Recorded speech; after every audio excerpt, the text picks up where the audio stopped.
sound you used to hear in this community from this church. We had a bell, and we're going to put a bell back out there to celebrate some of our history. You're sitting on the grounds of where in late 1860s, during the Civil War, the 5,000 troops from the South worshiped on these grounds. About 2 weeks later, they moved to flank East Point, and then came the Northern Army, 5,000 troops, within a 2 to 3 week period, worshiped on these grounds. The country was divided. But God had a purpose for this place, and this place has survived all these years. It's a little small congregation, but it's a loving congregation that was happy to open the doors for this. And I want to encourage you, and I'm going to open up with prayer. My wife says, be about 2 to 3 minutes. You don't get to preach in front of a crowd like this and tell them to shut up. That's why I sit up here and she sits down there. If I sit down there, she elbows me. Let us pray. Father, we thank you for this day. Lord, we're just amazed at what you're doing. Father, we know that this is a divided issue that's divided not just in this county, but it's around the United States, also around the world. But Father, you've already known all this. Your scriptures have taught us from cover to cover what's coming in the future. But in the meantime, Father, we can do certain things that you've asked us to do, to get out and know and learn things so that we can educate other folks. Now, Lord, I pray for the people who are going to speak. I'm going to pray for the information that's going to be given. I ask that you open the ears so that we receive it and that we can move forward in what you're calling us to do in Paulding County. Now, Lord, just bless these speakers and let your spirit be felt in this place. We ask this in Jesus' name. And all who love him say, Amen. And there's room up here if anybody wants to sit up here. You don't have to preach. Good morning, everybody. Good morning.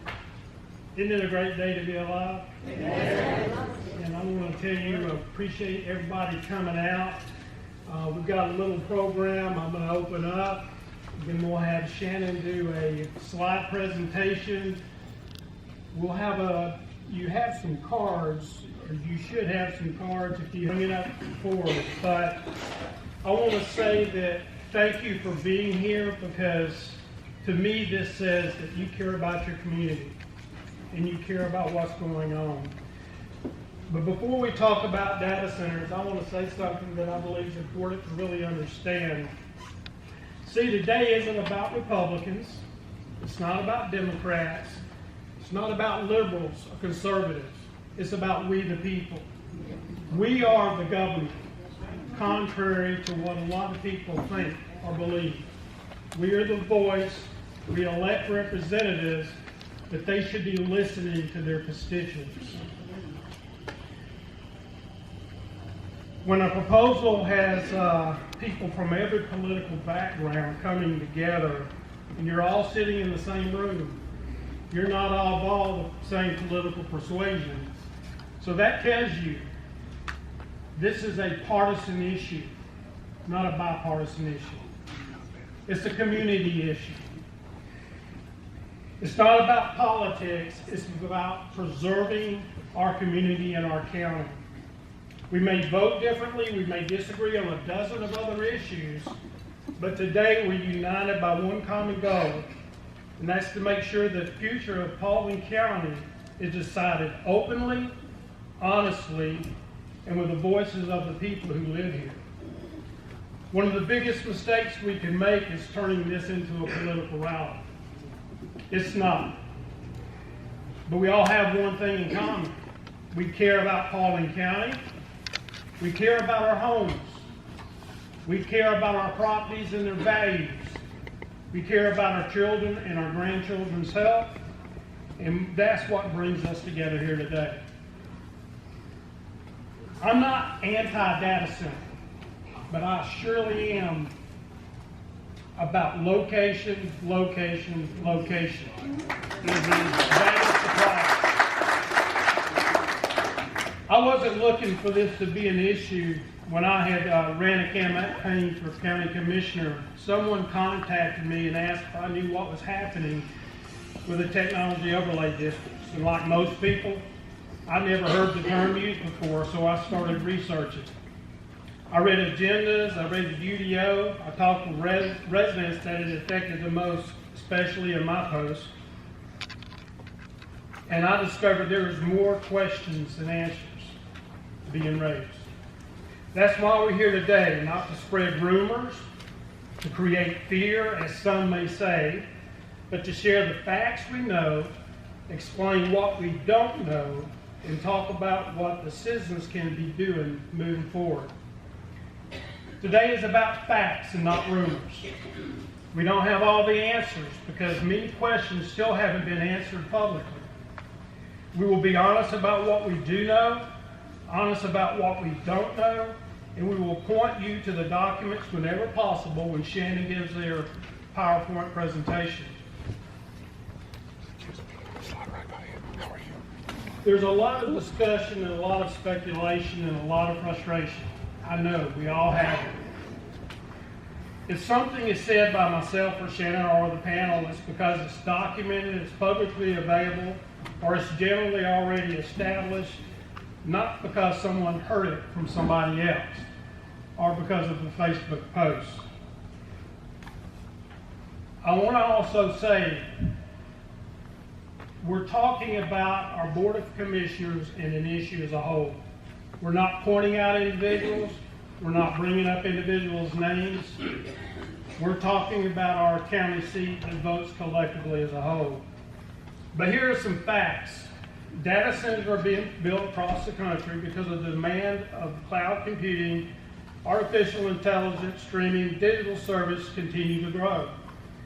Data centers require a significant infrastructure, unlike other commercial developments. This is industrial development. They require large amounts of electrical power, high-speed fiber connectivity, and depending on the design, and we don't even know what's being proposed here in Paulding County as far as design, may require excessive amount of water for cooling. Not every data center is the same or requires different things, substantial infrastructure to operate. Because of those infrastructure needs about where they are located can have long-term implications, those decisions deserve careful planning and thoughtful public discussion. I don't think we've had careful planning and thoughtful public discussion. Construction can involve hundreds of workers for a period of time, but you know what? They usually come from out of state. Once a center is up and running, it employs a much smaller workforce to keep it operational. Some communities have adopted stricter zoning rules or location requirements because of the concern about the compatibility near neighborhoods. Paulding County has not. So location matters. Even when people support data centers, they often agree that location matters.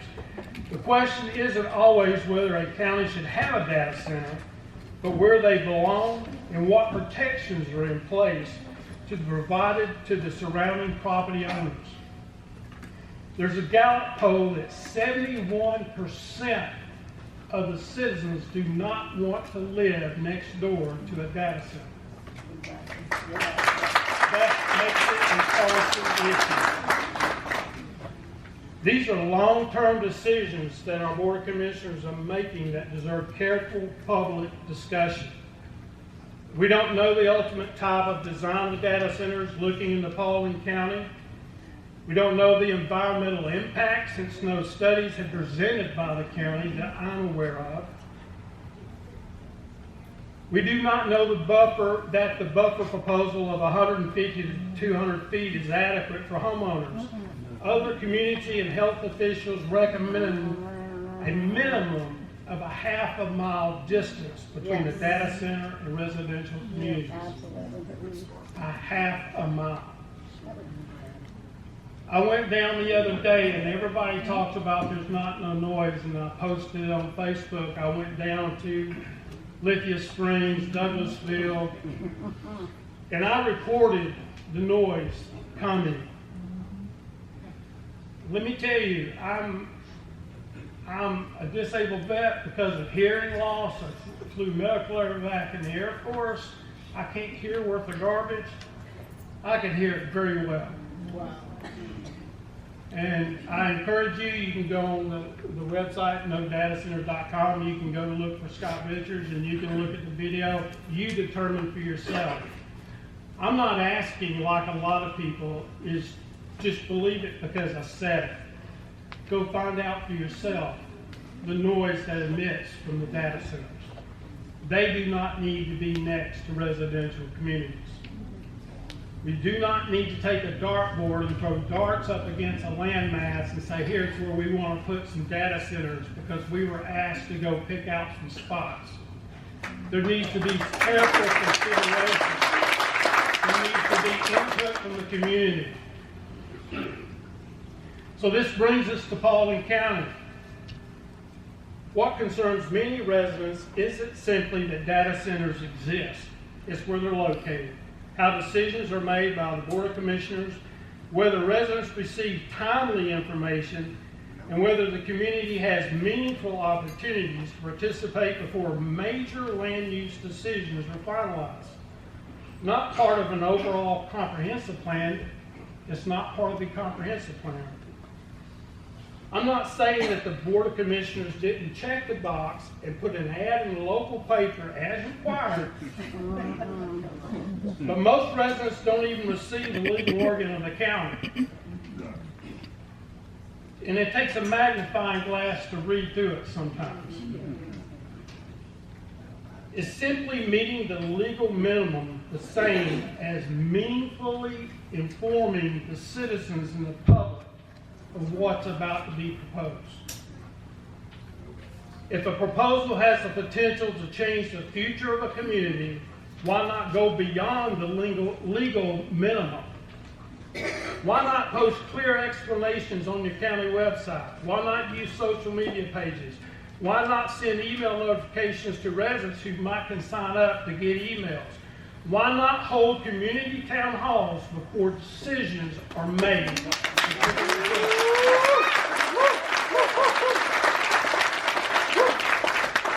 We need to make it easy for citizens to understand what is being proposed.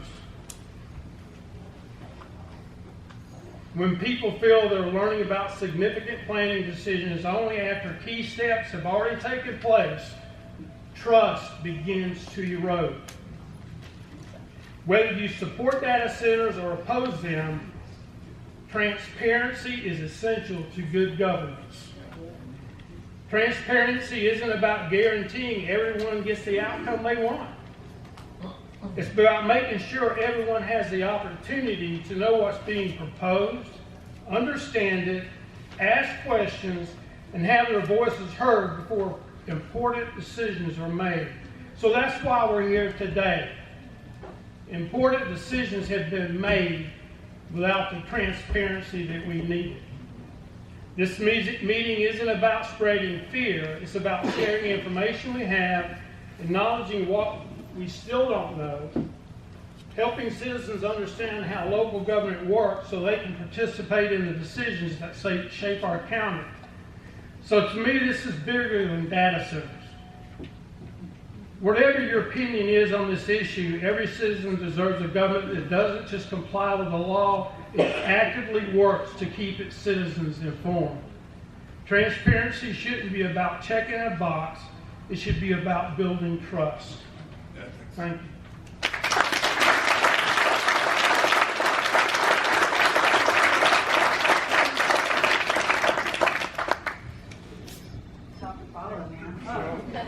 All right, so for those of you who don't know me yet, my name is Shannon Utz. I am not anti-data center, but I am against industrial development ending up several hundred feet from my house. Like, that just seems wrong. I actually moved to Georgia to... Lift your microphone. Can you hear me now? Yeah. Gosh, I'm loud enough. You think I don't need the microphone. But I moved to Georgia to be able to go to a grocery store in my pajamas and not be recognized. I came from one of the reddest counties in Maryland. I've always ignored my government and trusted what they did, and planning was always great, never had any issues. So I definitely did not plan to be here in front of you guys today like this. This journey was not something I wanted to sign up for. My man and I argue about two things. I said this in my first speech to the DOC: my driving and my lack of interest in world politics. He comes home, he complains about Trump, or he complains about this and that, and I'm like, I don't care. And he's like, why don't you care? And I'm like, because I can't change anything. I can't change what's happening in Israel. I can't change what's happening in Iran. And I've always said to him, but if a data center came to my backyard, I'd go protest that. And it's amazing how God works. So when God did this, I figured, okay, he's telling me I gotta get off my butt and I gotta stop being comfy. And, you know, I gotta stop going to the grocery store in my pajamas with no makeup on, and I gotta do something. So here we are. So first, I wanna just touch on some facts and fiction. So taxes, the truth on taxes. We hear people say data centers are gonna eliminate residential taxes. But that's not necessarily the truth. The true statement is data centers will increase county revenue. That is a true statement. Okay, this would allow the county to, you know, improve infrastructure and do good things. I keep hearing people apparently keep asking for a swimming pool. A data center could eventually lead to that improvement. But you know what else? So no county in the U.S. has eliminated property taxes because of data centers. But you know what has eliminated residential property taxes? Casinos, gambling, oil, gas, mining, tourism, all the things that a community typically doesn't want in their backyard.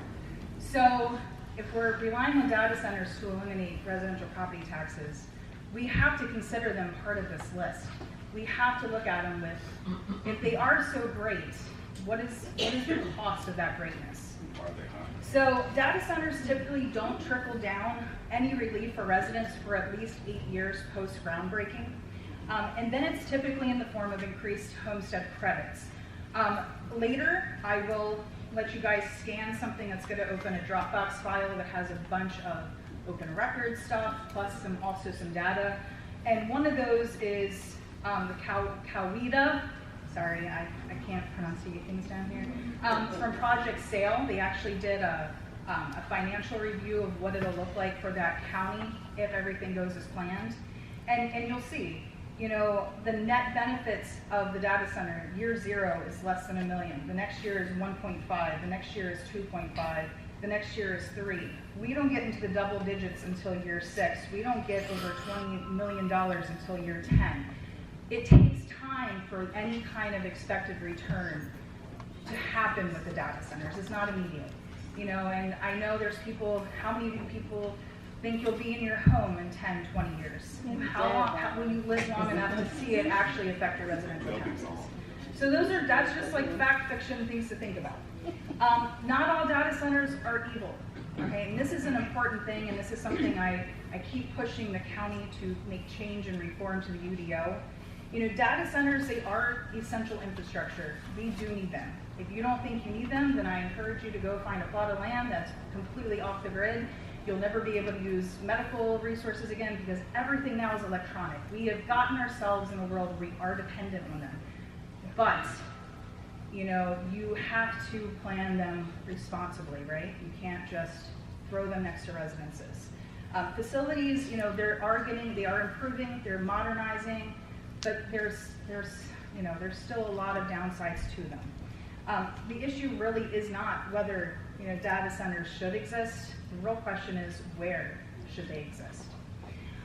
The chairman has said publicly that when he was asked how many data centers do you want, like when they were talking about the overlay, he said, you know what, 4, let's put 1 in each post. Well, it's funny how he says that because post 1 has 0 partials in the TPOD.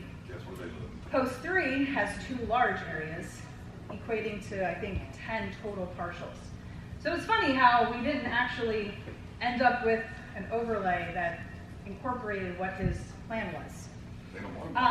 But the funny thing here is we already allowed data centers in this county according to our I-1, our AML, and our ECBP zones.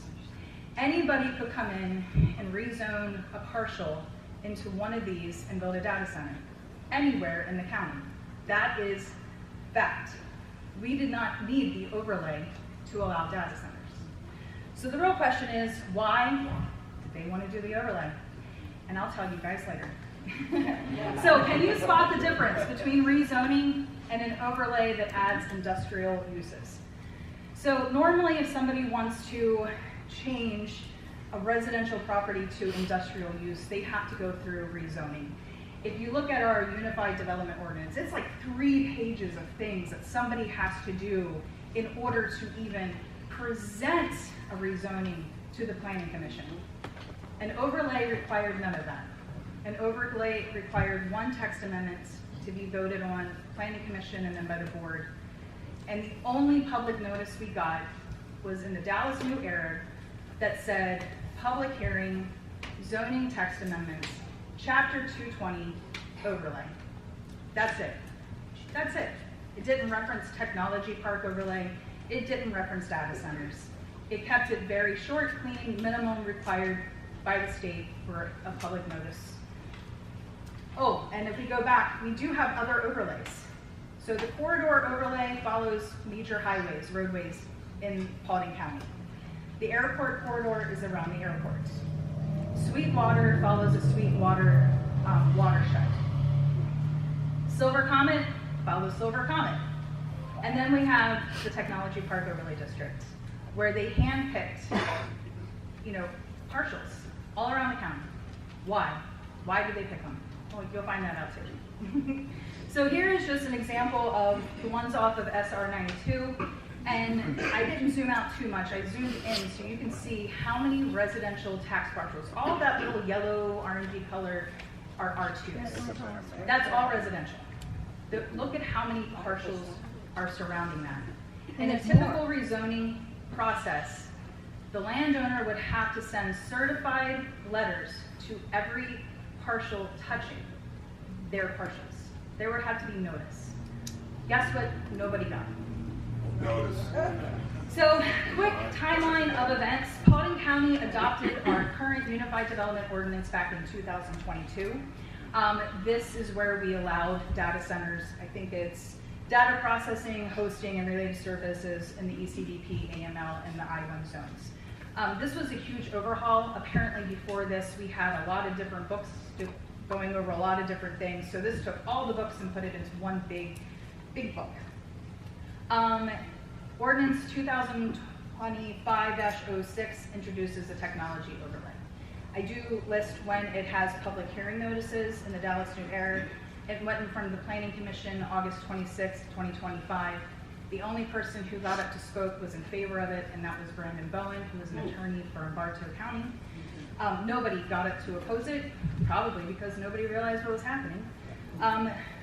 September 9th is when the Board of Commissioners voted to approve it. This original ordinance brought in the SR 92 partials, which is the Bethel and the Tidwell and the electric dam. So ordinance 2025-07 added the Coal Lake partials, public notice hearing, November 18th. The Planning Commission actually voted to deny it, but they said the board approved it. They, had a stipulation they would like to be included of 200 feet undisturbed, and that was per Todd Honell's request. On December 9th, the Board of Commissioners voted to approve it and included that 200-foot undisturbed buffer. 2026-02, this was a big overhaul to the UDO. They changed a lot of language and definitions. Of course, we have the public hearing notices, and then March 24th, it went in front of the Planning Commission, and they voted to approve. The Planning Commission voted to approve it with the 200-foot undisturbed buffer against all of the TPOD partials. When it went in front of the board on April 14th, Ann Littman presented an alternate amendment that was 100-foot undisturbed plus 50 feet that could be disturbed, but if vegetated, or if heavily vegetated, it would have to be replanted. One of the commissioners, Post 3 commissioner, does reference how they had a conversation of why they can't move forward with 200 undisturbed buffers, and how she really wanted to give that to her people, but she understood that we can't.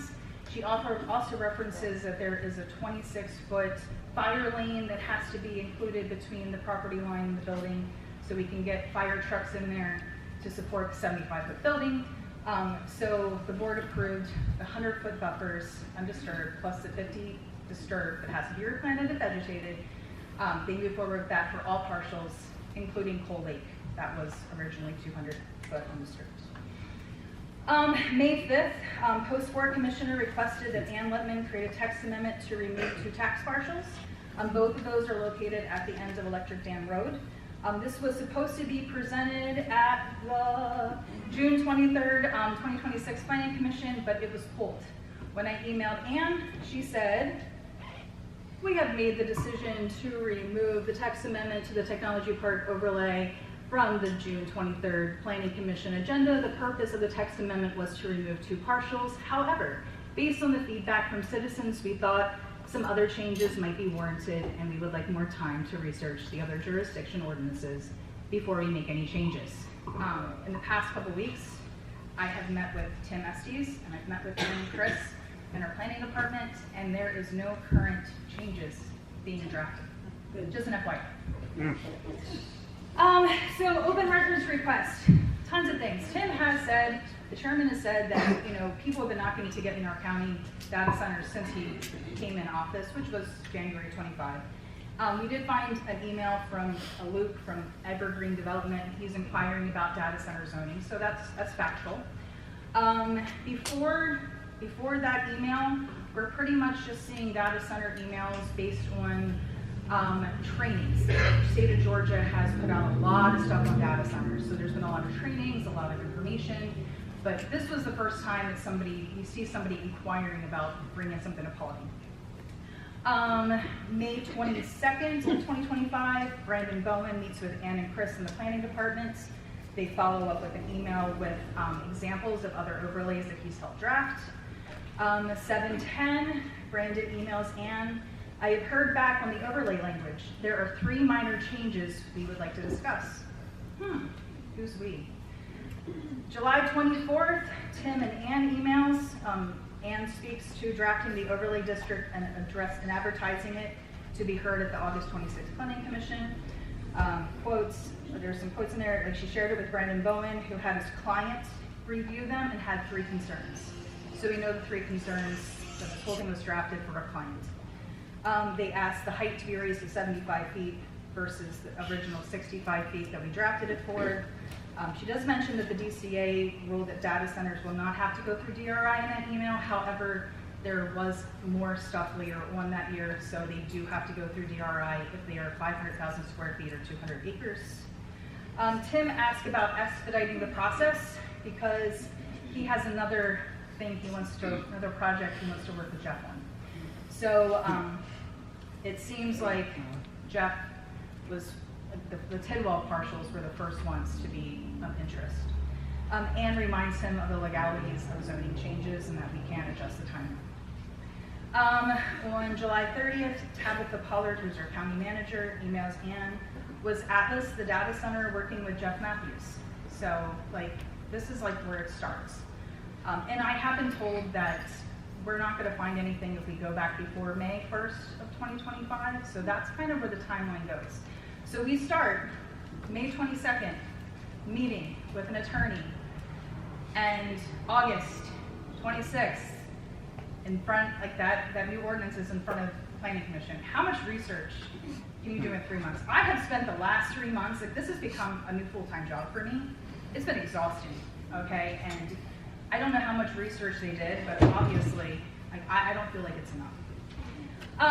So there are a bunch of more emails that confirm that Bowen represents Atlas. Ann emails Brandon about 2 more edits they made to the TPOD. They confirmed that the fire chief is okay with 75-foot buildings. So I know people, I've heard commissioners say, well, they're not going to build 75-foot buildings. Why would they want 75 foot in our overlay, in the wording, if they weren't going to build 75? So, but anyway, what I found cute was Tabitha, our county manager, emails Ann on August 14th, something from the Urban Land Institute. It is local guidelines for data center development. And on page 21, and it's very pro data center. It's very hey, this is what you do, this is how you should do it. We get to page 21 and it says pretty much that, we don't recommend putting data centers near residential due to their industrial nature. So it's kind of cute, right? Like, you know. And by the way, if you scan that QR code, and Dorita, if you want to put those QR codes, you can scan these QR codes. This will take you to a Dropbox folder that has all of the emails that I'm referencing in it. It also has maps with the buffers. It has DRI recordings from Project Sail and another Atlas project that they're working on. It has a bunch of stuff so you guys can reference. You don't have to dig into it now. You can go in, save it, look at it later. Just hold it. Yes. The QR needs to be moved a little to the left. All right, there, we do have some things there. You can scan it right there. Thank you. August 22nd, Ann emails out the new UDO ordinances. There was a fall mobile classroom. Several commissioners and Ann went to visit Meta during that process. This is the time where everybody in that city did sign an NDA to visit Meta. You know, some of them have joked with me that they don't actually know what the NDA was for. They don't know what they're allowed to talk about and not allowed to talk about. You know, or like was a data center. They don't know what was privileged and what wasn't. But still, so there were several people. I definitely know Virginia, Dean, and Tim and Ann all went. There might be others. There's been a lot of emails and things, and you know, hard to confirm 100%. So then we have somebody emailing Chris Robinson of Planning about the Full Lake partial, and emails to advertise an amendment that adds Full Lake to the TPOD. Tim, Ann, and Chris meet with Barrett Howe on Pine Hill Investments because he wanted to add his partials to the TPOD. October 21st of 25, Ann actually confirms that those partials will be added to the TPOD too. It references T5 as a company for data centers that he's working with. Unsure why it never got added. I'll speculate the reason why. But because it can still be rezoned into I1, AML, and ECDP, if T5 really is interested in those partials, it doesn't have to be included in the overlay. Just please note that. No one is safe right now. January 23rd, Jason Enabatarte emails Tabitha Pollard around data centers. Some of the questions are, what active projects are currently going or now and where are they located? Tabitha emails, we have a project that might be defined as active on Highway 92, but nothing has been requested of the county. I believe the Coal Lake property is being marketed. And in the open records, you'll actually see a plan that David Pearson has put together to market his property to data centers. It's kind of cute. It brings a fire station and a youth center. It's really adorable. It's being marketed. I'm not aware of status. However, neither of them have requested a land disturbance permit at this time. For the record, I see no applications. I see nothing past zoning certificates at this point with all of the research. So no active applications that we know of. So this email is in there too, so you can definitely read the rest of those. I don't want to keep you guys in this hot room for too much longer, you know. Virginia and Ann email about data center questions for her post 3 town hall. They have a meeting with the electric dam property owners. There's a Project Sweetwater meeting. That's what they're calling the SR92 project. Tabitha sends Ann 15 best practices. I love this. This was a one-pager, a white page written by the Loudoun County people. Number 2 on this list is never, it's bold, it's capital letters, right? Never allow data centers to be built by right without governing body specific approval.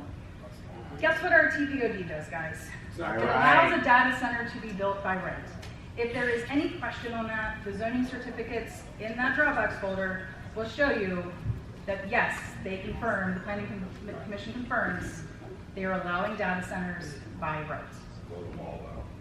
So anyway, back on, there was a pre-meeting for the barbecue. The Butlers had hosted a lovely barbecue where a bunch of people came, Virginia, Ann, a Greystone representative, Ray Wooten from the Water and Sewage, like a bunch of people came to that. It was local for like the Turnberry residents, the people west of the Bethel Church property. So they had a pre-meeting to get everybody on the same page. It also included Joe Rich of Atlas Development and Brian Dill. It included the developers in that pre-meeting.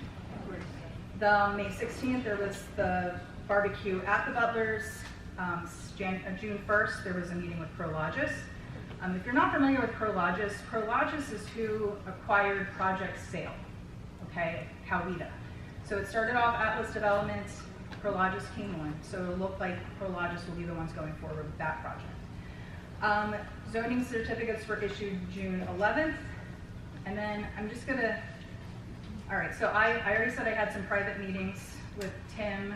It was Tim, Tabitha, Dawn, and then I had a meeting with Ann and Chris.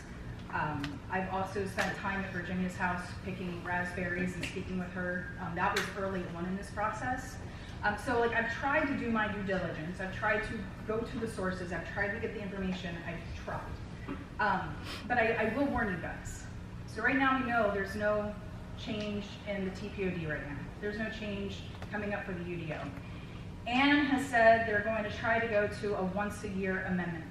So that way we don't have all these small little ones in the middle. I just caution you all, if you see something pop up before the election, please don't bet your money that it's going to go through if the final vote is after the election. That's just a cautionary tale I have for you guys. So, why did they want the overlay? Well, they wanted the overlay because they wanted to secure by right the ability to build a data center on those lands. And we're talking primarily Tidwell and then the Bethel Church property. This removes the uncertainty and the lengthy rezoning process. It removes community input and opposition. So this is the important thing. This is the problem. This is where I have a problem with all of this. It's not even about a data center for me at this point. It's the way they did it. Okay, and that is concerning to me. What else do they do? Like we've had commissioners run on the lack of transparency of previous commissions. We've had them run being like, no, we want transparency. This is not transparency at all.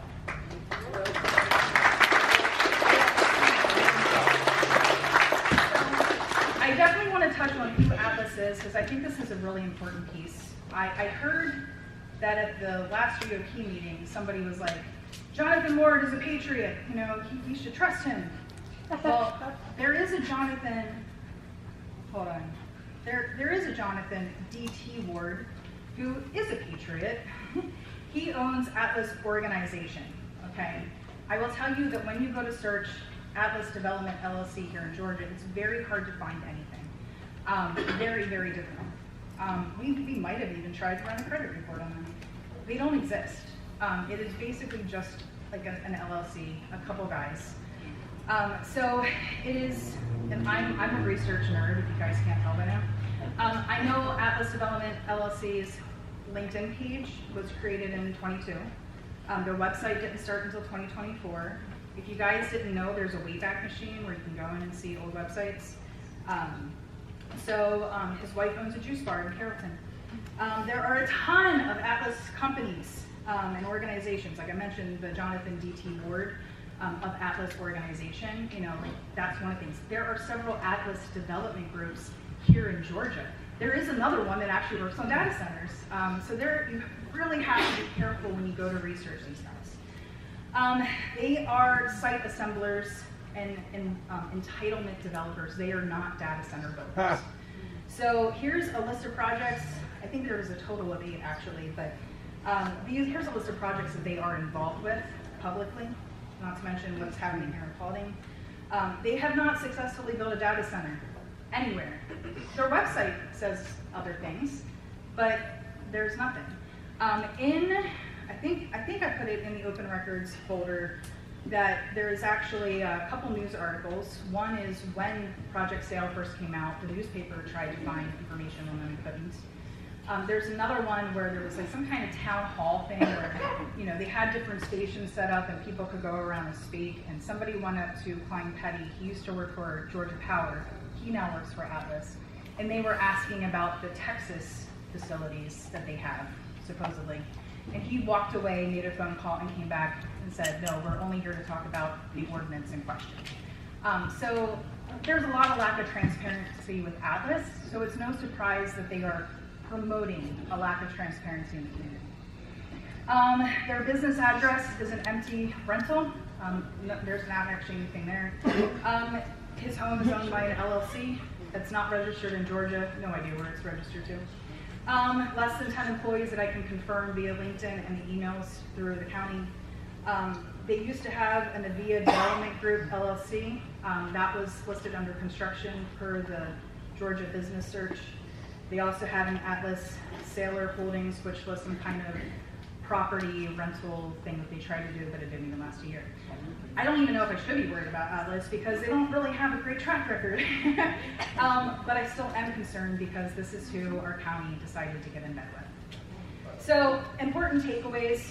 This overlay sets a very dangerous precedent. It was created per developer's request and amended to their needs and wants. Multiple landowners are trying to get added to the TPOD. Multiple.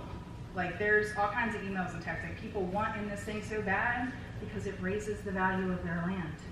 And guess what happens when you raise the value of land? Your taxes go up, right? Yeah. So I think the backstory, and this could be a little bit wrong. I believe, like, for the KRR Sweetwater properties, he paid $6 million. The county actually offered him 12 to buy it years ago. But he knew he could get 27 if he developed it into houses. And the rumor is right now he could get 75 if he sells to the data center. That's inflation on property values. You know, it's only going to make it harder for everybody. So since they didn't set up the rules, and when I say they, the county didn't set up rules to get into the TPOD, because remember the other overlays are an area. You know, they encompass a space. Here, they got definitions and, you know, boundaries. Here, they literally hand-picked these. At least the first one was because somebody wanted to sell to a data center. Hey, create the overlay for me. And then, hey, let's bring in another person. Hey, let's add more partials so it doesn't look like we're special, like doing this just for this guy over here. Now, whether that was their intentions or not, you know, obviously that's conjecture, but it definitely looks like what happened. But since they did not set up rules to get into the TPOD, it opens the county up for litigation. You know, any developer, if they get taken out of the TPOD, could sue because now you just took away their by right to build a data center, making their property less valuable. But then the guy next door who wants to add his partials in, if you don't let him in, then he can sue because, you know, of discrimination. Like, it just opens up a big old messy can of worms.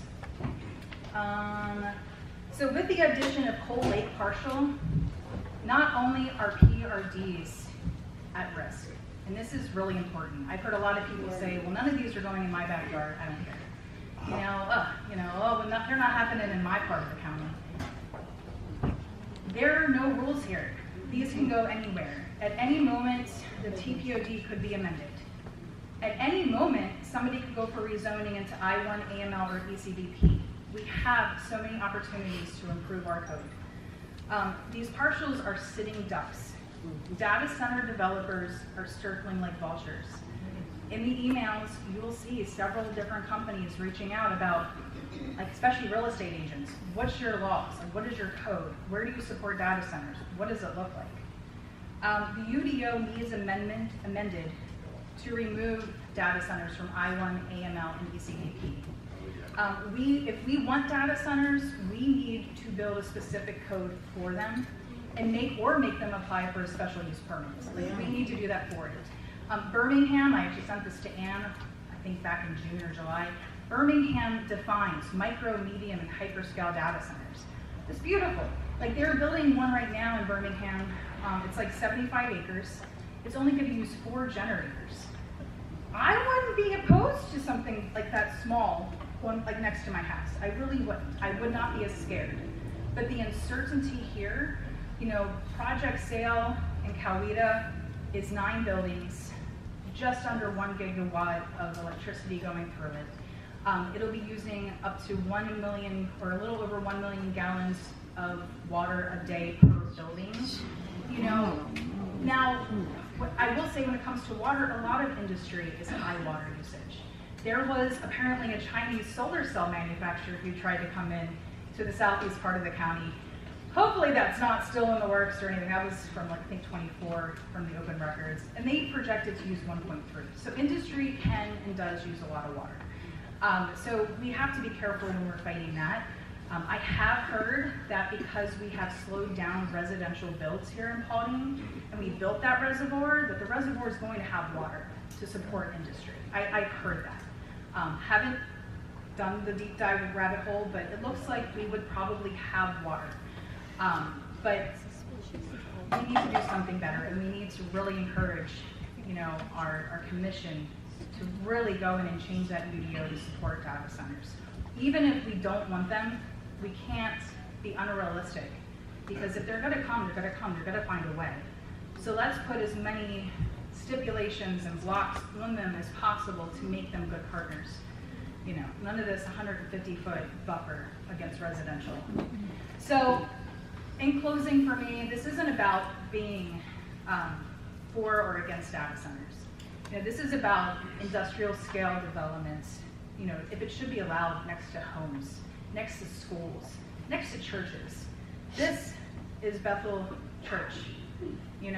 This is right up against where a data center could potentially go.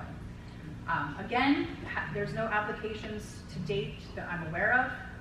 We will continue to do open records requests until we see something or we don't. That's something that, I think the community as a whole, everybody who's involved in here will continue doing that, because we don't want this to come in. We don't want to be blind. I encourage you all to get a Dallas New Era subscription. I recommend the digital version because you can open it up in Adobe and you can search, public hearing. You can search, overlay, you can search keywords. It's a whole lot easier than trying to read that very unorganized old newspaper. But I just encourage you guys, stay aware, stay open. Like I said, even if you want a data center, there's real issues with what the county's doing in regards to placements, how they're doing it by taking away the rezoning. They're taking it away from us, and that's not fair. So anyway. All right, I think now we're going to do a Q&A.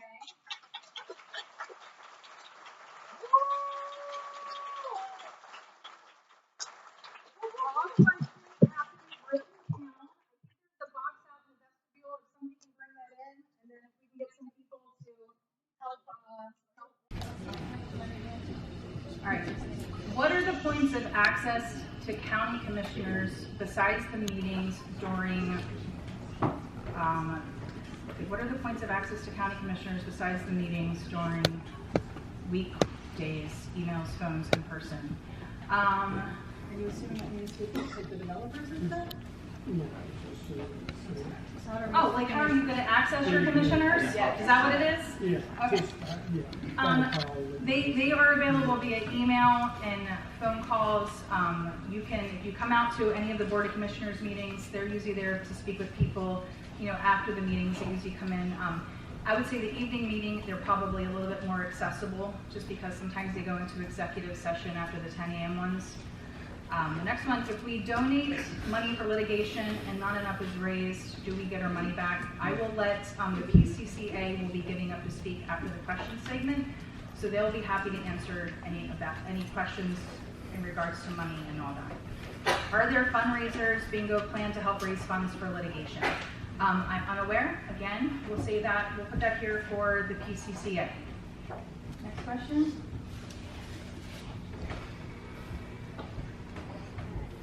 How does this affect my property value? What is the health concern? Want me to take this? Well, there have been studies that property values that are next to data centers drop between 6.8 to 7%. So that was in one state. But I've also done research and shown just the opposite, where property values go up. Now that doesn't mean it makes it easier to sell your home, but it does mean that you'll pay more property taxes because the values of all the homes in the area go up. You're not taxed on what just happens on your street. You're taxed on your community's values. So improved infrastructure, better access to sewer, water, broadband, all that improves your home value. Data centers bring all of that to the community. The problem is if you're sitting right on next to that property line, it might be harder for you to sell your home. Yeah, you might get more, because this is the thing too. There are people who aren't afraid to live next to data centers, okay? Like, I wouldn't live in the city of Atlanta. Okay, I love going to the West End. I love going down there, having some beers, and, you know, like having a good time on the Beltline. I personally would never want to live there. I like hearing the crickets. I like seeing what little stars we do have in Paulding County. You know, so I wouldn't move there. But people in the city will still think that Paulding is rural and come out here and live near that. So it's not like there's not going to be a market for homes. There will always be somebody who will buy your house. It just depends on how long, how much. Those are the questions. And you don't really know until you hear how loud a data center is, or you see how invasive it is. So it's a lot of markets, though, like you look at Loudoun County, you know, the prices go up. They go up a lot because urban sprawl naturally happens, you know, and people are going to go where the infrastructure is good. So it is a mixed bag. Yeah, it definitely depends on the proposals of what's going on in the community. Like I said, property values have dropped. If property values are going up, I would like to do a little bit more research, and if they're thinking, oh, we can get 600 for our house instead of 300 because it's probably going to be a data center. One thing Shannon had mentioned about the parcels and stuff, and talking about it, even as an open book, there was one email that I received that it was already inquiring in post 3 next to the overlay an additional 87 acres. That's not in the overlay district, but the individual inquiring about it is involved in data centers. So what do you do? And you've already had Century said they weren't building houses up near North Paulding and sold it to Switch because they could never sell it.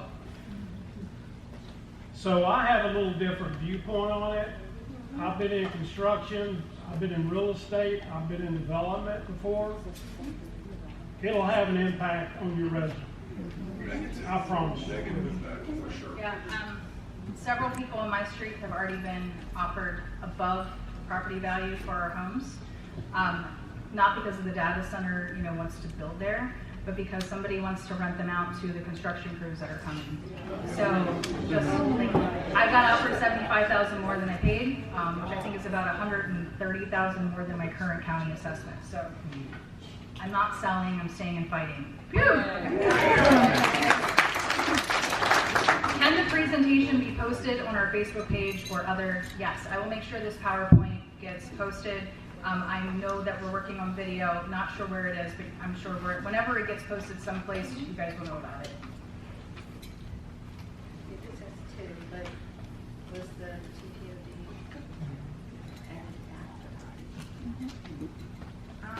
After the consent. Yeah, I mean, you showed that there was.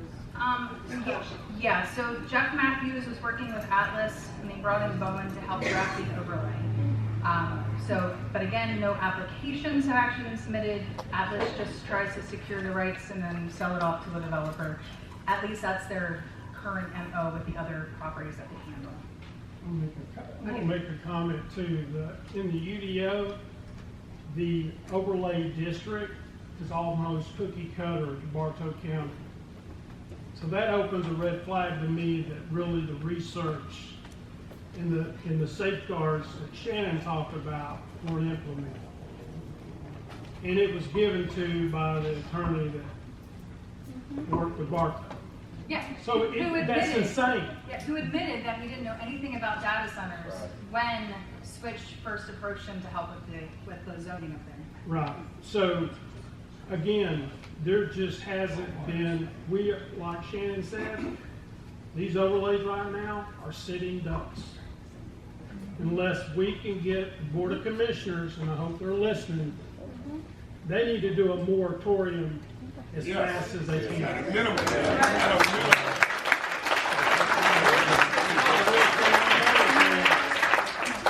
I don't know how far 92 is going, but they have already submitted certified letters from the county to the owners verifying and certifying that they were in a part of an overlay district for the data centers. They're doing their due diligence. Now, whether there's a transaction transpired, I don't know. But those overlays, what's remaining, if that is already too late, should be immediately put a moratorium done. And I would ask y'all to encourage the county commissioners to do it until we can get adequate and exact ordinances that protect the county and the people. All right. Noise, wildlife, radiation, health issues. A lot of this is still unproven, you know, unfortunately. Like, there's not a lot of data. Like, there is, but there isn't. Like, there's people that report a bunch of things, but it goes back to not all data centers are created equal. You know, there's data centers that run 100% on diesel-fired generators. There's data centers who run 100% on gas-powered turbines. No data center, they're not all cookie cutter, they're not all the same. So, you know, there's the old school models, there's, you know, the newer ones that are becoming more efficient, there's closed loop, there's open loop. There's just no way to say that, yes, all data centers do this. You really have to look at the technology of each. You have to look at the distance from neighboring residents. You have to look at how are they disposing of their hazardous waste, because there is hazardous waste. One of the things in the overlay, one of the uses is battery manufacturing. So they can make their own lithium-ion batteries, you know, to support their data center right on site. That's scary to me. Like, I don't want that 500 feet from my house. And Sweetwater Creek. I remember one of the first phone calls I made was to the state, to a watershed division.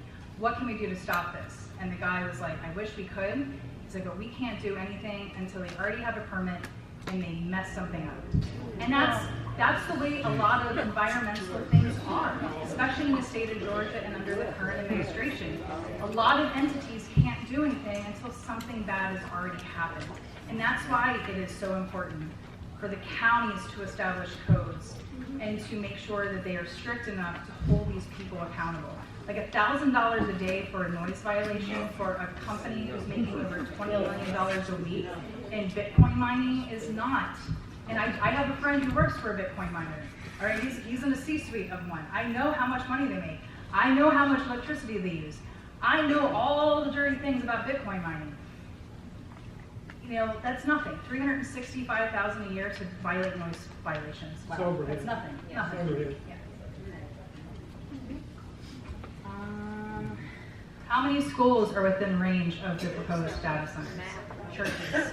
There's a map, I think the Thompsons brought a map there with the schools and the number of students and how many miles they are from the proposed data center. So you can look at that if you're worried about that. And then some of this other stuff, I think, the environmental, it goes back to what you said about it depends on what goes in. Like the temperature around data centers varies highly. I spent my July 4th birthday at Circuit of Americas in Austin, Texas. You know, it's a beautiful racetrack, but it is a heat island because it's all cement.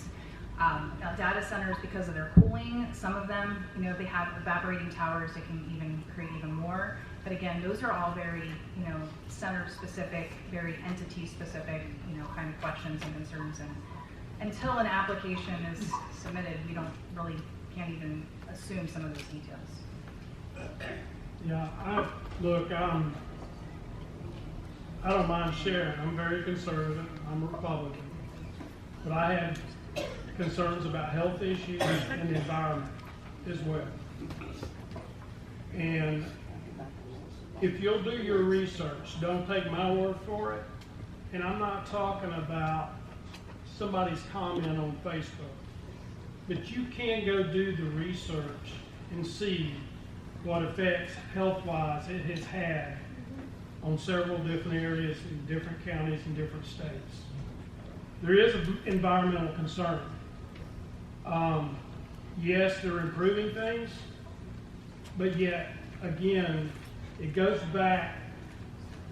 I'm supportive of what they want to do. I don't get to having 5 and 6 and 8 and 10,000 data centers. I get that. But I'm just squelching some stuff right now. I'm not being used by no Chinese. I wish I was getting paid by the Chinese. I could use some extra money for gas. It just makes me sick, people posting that. I've been combat veteran of 2 different wars. I love my country. I have an ancestor that signed the Declaration of Independence, Richard Stockton, the only one arrested by the British. I have deep roots. I love this country. But I don't have a problem with the data centers in the sense that we want to advance our technology, etc. But the problem is, yes, Trump is for the data centers. Okay, that's great. But our local county government is responsible to you and how it's implemented and how it's protected. So that is our issue. I don't have an issue with what the national level, what they want to do. It all boils down, even the state. Yeah, we have some input for the state issue. We need to get to them. And from my conversations with some people in the state, they're going to look at doing some more stuff to protect. But right now, our local government has got us in a bind, and we need to get it rectified. That's right. There is a question about like rent, and it's known that in most places, a lot of, usually 40 to 50% at least, construction workers come from out of state, or they are, transported. So rent prices typically go up. As I said, somebody already tried to buy my house so they could rent out to construction workers. There might have been a joke about how many construction workers they can fit into one of the houses in the street. I won't go into details of that, but I'll let your minds wander a little bit. So typically it forces some of the local renters out because rental prices will go up. And I mean, some people might think that's a good thing, some people might think it's a bad thing. Not my place to really say either, but typically rent will go up. And if you have rental properties, you might like that. You might be like, yeah, bring the construction workers, making the money. So it's a pro and a con depending on who's looking at it.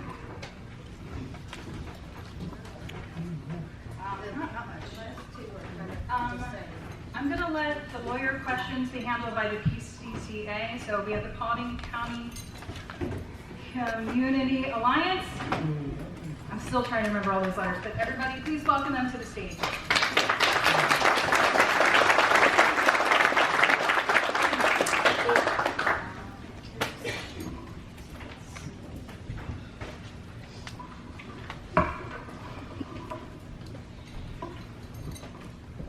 I'm Michelle Wolven, and I did not sign up for this. We need people to volunteer to be on our board, and so we are actively looking for volunteers.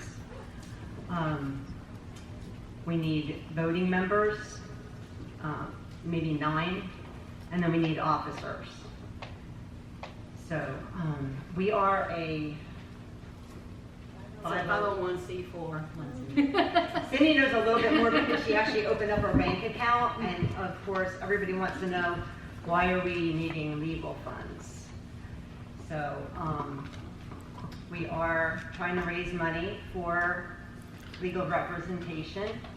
Somebody wants to know, what can hiring an attorney realistically do to help us fight this? So we've got 2 different avenues. One is a petition that we would get signatures for. Whenever the county commissioners pass what they did, it's called a legislative action, we can then go back and we can have a ballot initiative with 10% of the voters signing this petition. And we can totally overrule them. With 10% of the voters signing the petition. And then what we would do is we would get it on the ballot. There would be a special election, and we could have a vote, and it would be just for that. So that's what we're looking at doing. And at the same time, we're also looking at doing another course of action There are several options for homeowners that are local in the area. They could sue on behalf of it being a nuisance. And then also we can sue because we didn't receive proper due process.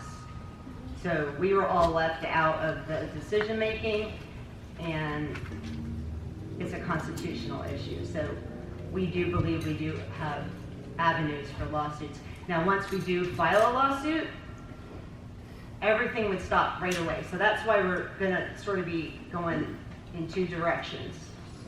It will take maybe a year to get the ballot initiative because we have to collect signatures, and then it's probably gonna go through a lawsuit. By the time we get it on the ballot, it might be a year. So we wanna be working on that along with maybe some legal action, unless the county decides that they're gonna do the right thing and put a moratorium immediately. Okay, so Cindy's gonna explain what our organization is. First of all, before I go that, several of y'all asked about health issues. At the June 23rd Board of Commissioners meeting, I actually did a presentation where I pulled studies from the National Institute of Health, Harvard, University of California, University of Alabama, University of Virginia Commonwealth regarding health concerns. That is actually posted. It's in the No Data Facebook page, and it's also on my personal Facebook page under my Reels. My name on that is Cindy Wellborn, Wellborn, Oldham. You spell it like Oldham. You can see me afterwards if you want that. You're more than welcome to look at it. Also, in my comments on the Reels, I actually have posted the actual links. Feel free to go read it because it was very eye-opening for me. I did not find one single study from any university or reputable source that said, hey, there's no problems with these or potential. So it was very eye-opening for me to decide to look into that subject. I work in healthcare, so I was interested in it. Very interesting data to read, and feel free to share that reel and links with anybody you know. They don't necessarily have to be Paulding County. There's other areas that are fighting this battle. I've shared it with other areas in the counties and states. Say, please share this information because I spent hours pulling that information. Very eye-opening. Now, back to what we're talking about here about our 501c4.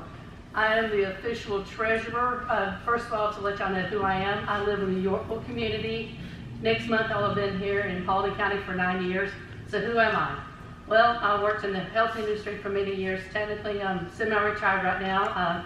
Got replaced 3 times by AI in our industry. That's taken over. I actually have a new job that's coming up next month.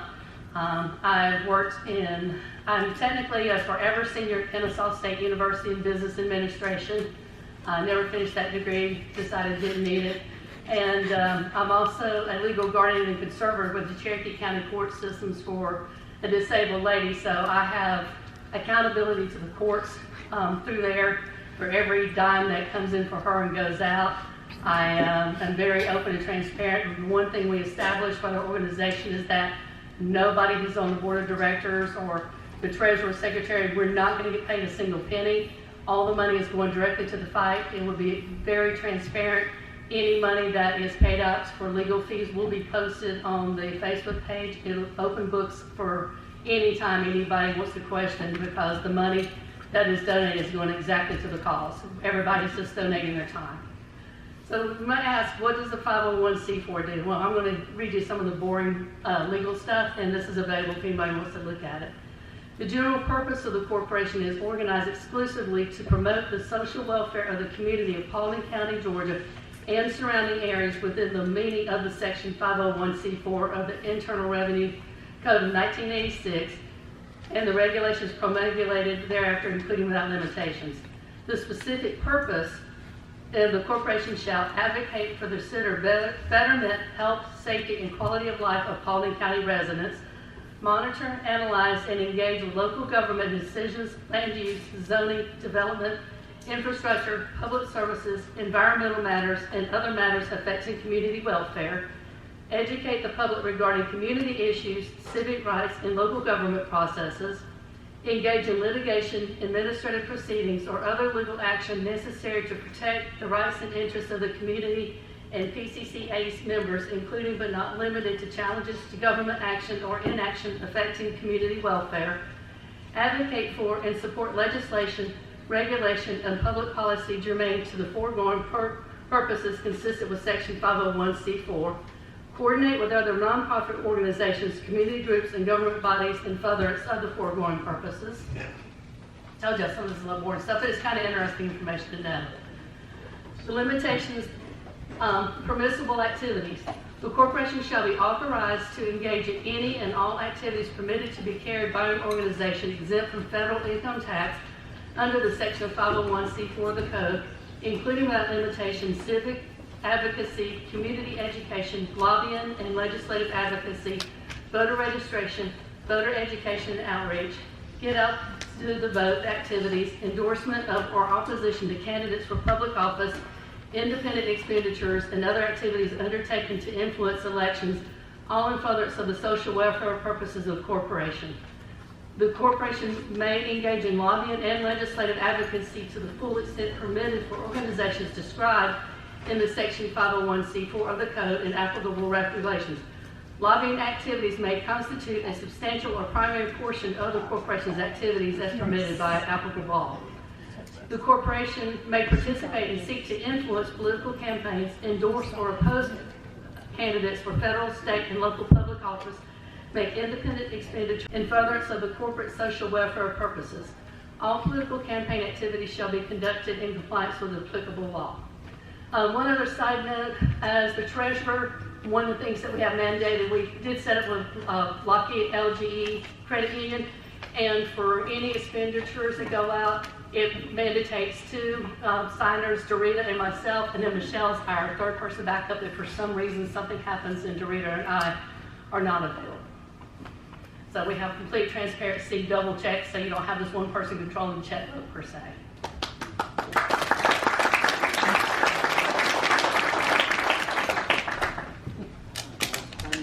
Somebody did ask about an estimate of the final cost of all litigation. So that would depend on if we actually brought a lawsuit. And we've been told it could be up to at least about $100,000. So we're gonna have to keep doing fundraisers. I talked to Steve Swope, who is very active in the Coweta fight. And he gave me a lot of advice last night, and we actually are going to be looking at a possible different law firm now. But they're doing a benefit tonight in Coweta in Noonan, and they're doing $1,000 a plate dinners with the lawyers coming in to ask questions, answer questions. So this is the sort of thing we're going to need help on, because if we do have litigation, we're going to have to keep raising money, which we're not thrilled about for sure.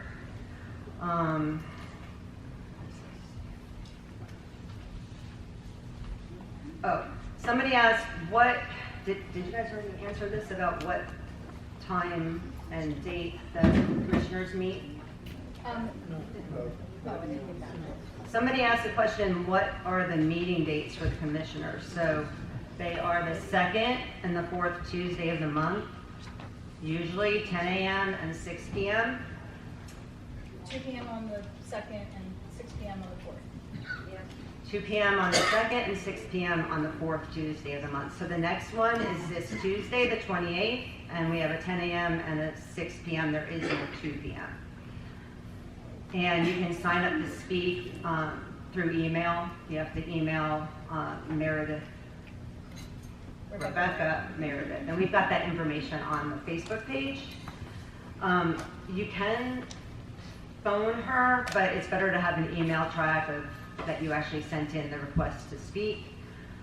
Somebody asked, can we donate for litigation? If not enough is raised, can we get our money back? So because of our tax status, we can't give back the money. It has to be donated to another nonprofit. So we could donate the money to another county that is fighting this if we don't have to end up suing. And I do want to say that as of yesterday, we hit $15,000, maybe $15,500. We were told we needed a $40,000 retainer. One of the things that I found out yesterday was that this other law firm only needs a $5,000 retainer. So, and they're actually involved in several of these types of lawsuits around in Georgia. So I'll be making a call, or one of us will be making a call this week to them to see if they can take our case. They may be overloaded, so we don't know yet. Fundraisers. Oh yeah, so fundraisers, are there any fundraisers being planned? Yeah, we need help with that. We need a lot of help. So we'll have sign-up sheets if anybody, hopefully a lot of you want to get involved in this community action committee. We need a lot of help. We're going to need people, a big team, to go out and help collect signatures for the petition. And realistically, the petition is really what we need. We need the whole county to say, we don't want these in residential neighborhoods. And then that will be what they're going to have to follow. So that's really what we're going to need to do, and it's going to be a lot of people that we need to volunteer to get signatures. Don't you have to be notarized also? There's a notary that has to be involved, yes, but not every signature requires a notary. So that's good news. We were under the impression that every person that signed the petition would have to have a notary, but that's not correct. That's good. Somebody keeps something up. Hey, I just wanted to add, many people are asking, how can you contact your local commissioners? What are the meeting dates and schedules? That information is easily accessed on paulding.gov, and you can find out, the summary of minutes, so you can access that information easily. And the post that each commissioner governs. Yeah, we also have contact information for all the commissioners on our Facebook page, but it might be hard to find because there's so many posts. So it's probably better to just go right to the county website.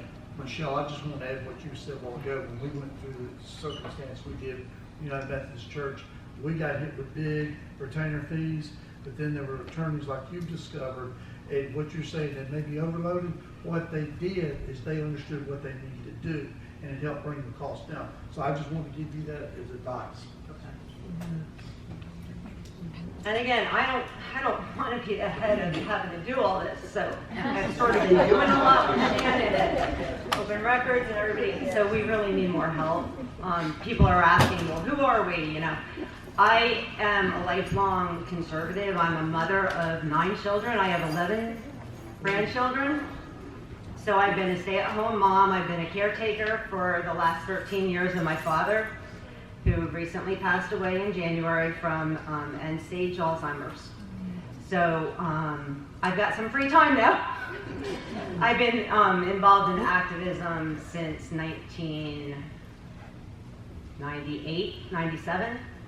And I used open records requests to get a very large facility in Atlanta shut down that was operating illegally. So that was before all this stuff was being electronic, like I was having actual hard copies mailed to me of state reports.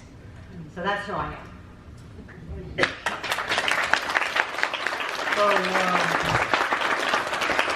So, just a couple of takeaways. We're going to close. But the takeaway I want you to know is this is a bipartisan issue. It's about us, the people. And I want you to get involved and get active. I know we have a commissioner here present. I'm not going to point him out. I will. No. But if you have questions, you can ask. Not now, wait. We're not going to do questions now. We're going to close out. But if y'all have questions of us or whatever, but let's have the freedom of everybody that needs to leave, wants to leave, whatever, go ahead and go.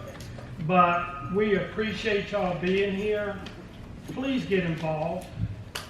Please get involved. Believe that you can make a difference, because you can.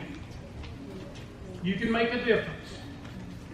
And don't let nobody scare you or make you feel bad because you voice your opinion. That's right.